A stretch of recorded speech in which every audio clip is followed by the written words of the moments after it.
In TypeScript, we can also make our interfaces generic. So let's imagine we have a website hosted at mywebsite.com, and here we have an endpoint for getting the list of users. Now, similarly, we can have another endpoint for getting the list of products. Now let's define an interface for representing the result of calling one of these API endpoints. So we call that result and give it a property called data. Now we don't want the data to be a user or a product because this is not reusable. So this is where we use generics. So we add a generic type parameter here and then use that as the type of data. Now, if you want to expand on this, we also need an error here because sometimes when calling an API endpoint, we might get an error.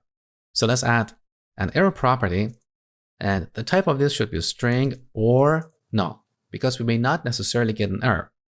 Now, more accurately, the type of data should also be t or null because if we have an error, then we don't have data, right?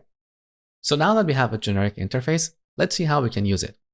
So we're going to define a function called fetch for calling an API endpoint.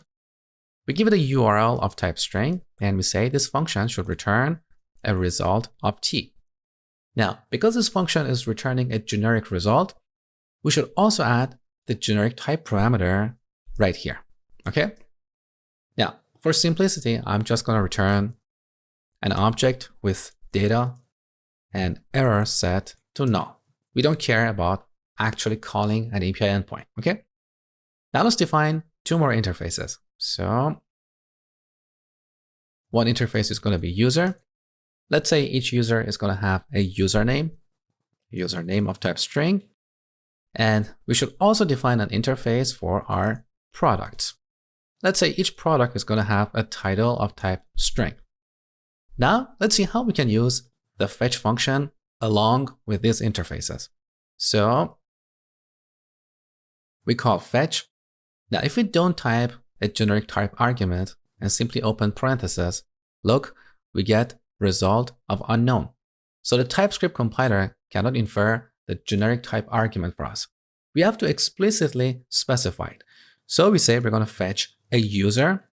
And now, look, when we call this function, we get a result of user. This is how we read this expression, result of user.